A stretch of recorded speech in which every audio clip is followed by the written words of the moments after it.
Okay, so you're all ready to begin your research. The first step is building your list of resources. So the best place to start that is by searching the reference collection, which you can access through the catalogue on the library homepage.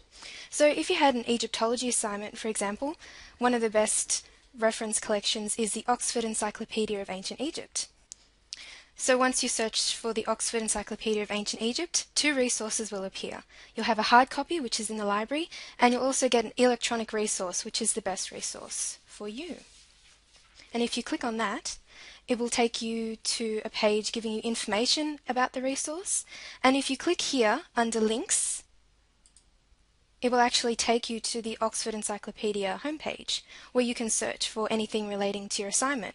So for example, if you have an assignment on Egyptian pottery, this page will pop up and it will have a whole list of resources relating to vessels and pottery. So for example, if you click on this first resource, it will load a page that contains a lot of really good information about pottery. It'll give you specific dates. It will even talk about different periods and styles of pottery. You get some pictures, and we'll also talk about different materials on pottery. So this is a really good introductory resource, a kind of a basis when you start your research to give you general information about Egyptian pottery. Alright, so if you have something like a Greek assignment or a Roman assignment, you're going to want something a little bit more classical orientated. So let's go find a classical database.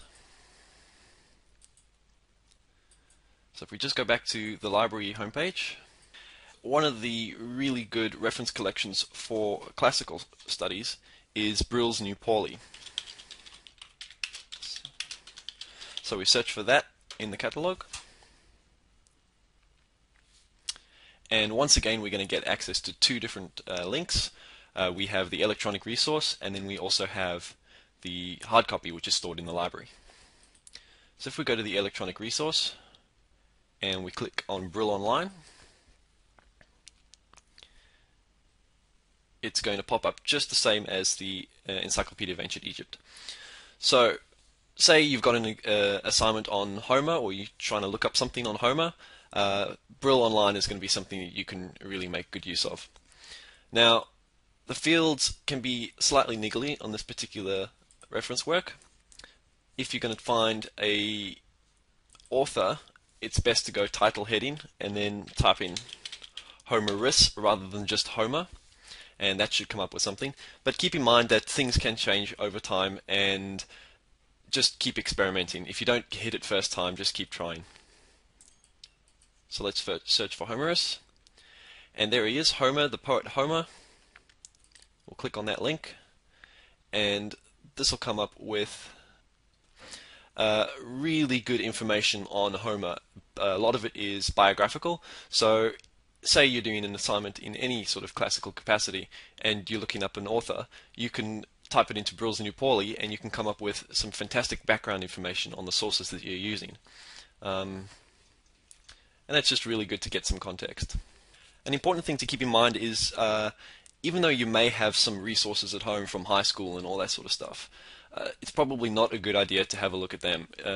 The university projects and essays that you're going to be writing are on a much higher level than high school level. So the sources that were good for high school essays are not necessarily suited to university essays. So resist the urge to break out the old HSC ancient history textbook, and also coffee table books as well. That's another trap that you could fall into.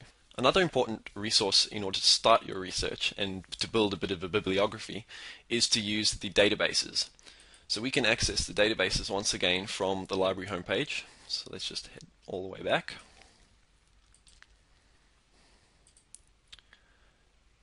And the databases can be found using the database field rather than the catalog field. So one of my personal favorite databases is JSTOR. So let's type in JSTOR, search for that. And the one that we're looking for is this one at the bottom. You can see in the description it's referring to arts, humanities, and social sciences. So this is the one that ancient history falls into.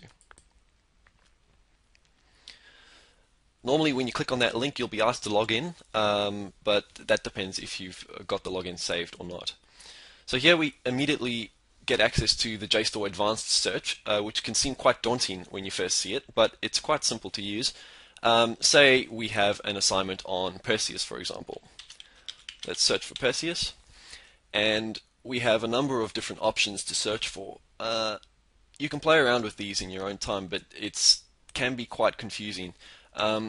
If something doesn't work with one field, try another. You really have nothing to lose. So there's the full text. We'll try with that one, Perseus.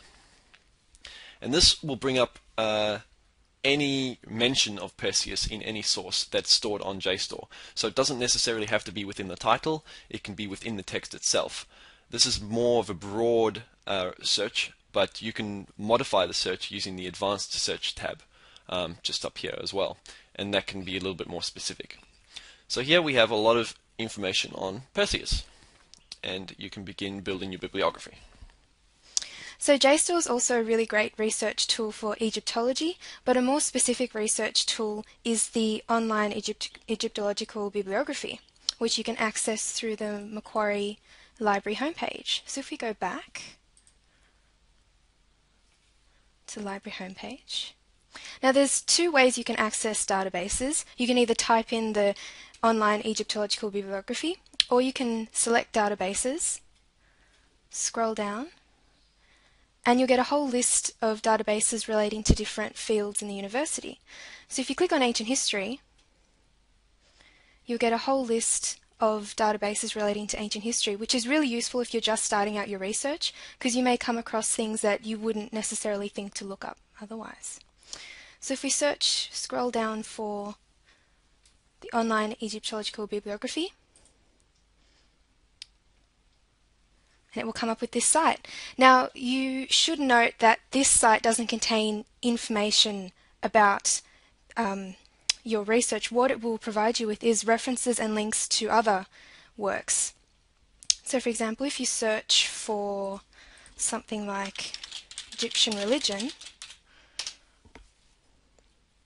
it'll come up with a whole list of works relating to Egyptian religion.